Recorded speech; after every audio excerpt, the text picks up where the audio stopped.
लाली गुलाबी रंग के मारे दिखत लाली लाली, मोहन राधा नाचन लागे नाचत है बनवारी।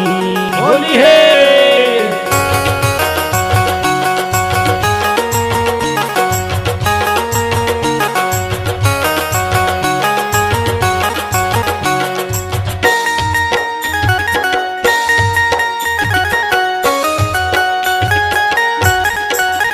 दनादन आगे फागुन तिहार, चौरा गली मनमा रंग बरसे।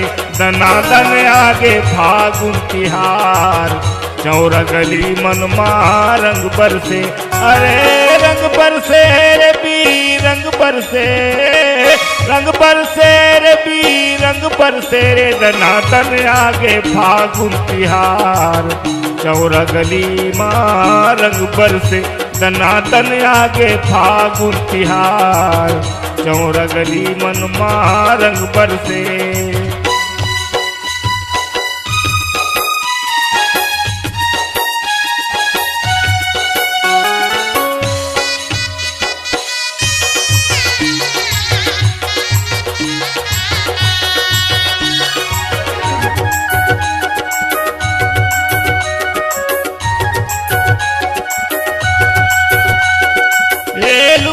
भिंज गे धोती भिंज गे गोपी मन के चोली।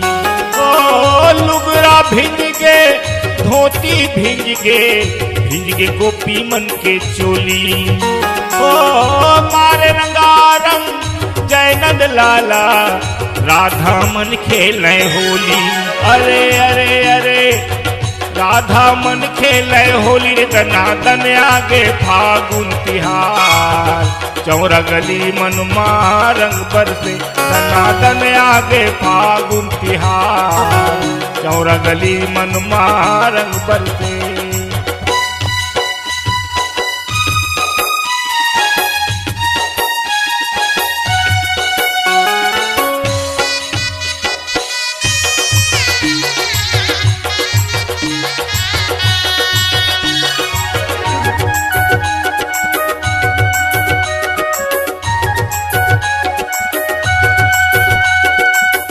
कौन दिखे माँ 12 बछर के, काखर चूहे रसलाल।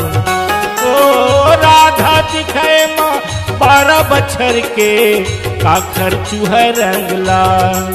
ओ कान्हा मारे माँ रंग पिचकारी, राधा ऊपर पर जाए। अरे अरे अरे अरे काखर चूहे रंग लाल। दनादन आगे फागुन तिहार, चौरा गली मनमा रंग बरसे। दनादन आगे फागुन तिहार, चौरा गली मनमा रंग बरसे।